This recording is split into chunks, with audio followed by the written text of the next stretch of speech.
এবার এই জায়গায় ঠিক আছে ভাই? আরে হ্যাঁ হ্যাঁ, এবার প্রার্থনা শুরু কর। ভগবান ঘোষবাড়ির মেয়েটার আমার করে দাও। ভগবান ঘোষবাড়ির মেয়েটার আমার করে দাও। ভগবান ঘোষবাড়ির মেয়েটার আমার করে দাও। ভগবান ঘোষবাড়ির মেয়েটার আমার করে দাও।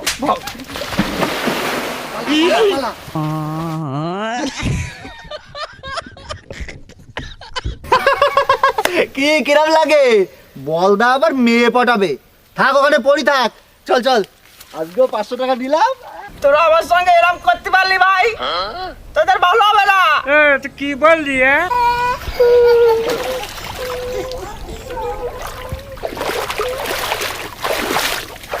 আজকেও 500 টাকা বাগাইছি। চ দীপক, আজকে নগনের দোকানতে খাবার খাবো। চা চা।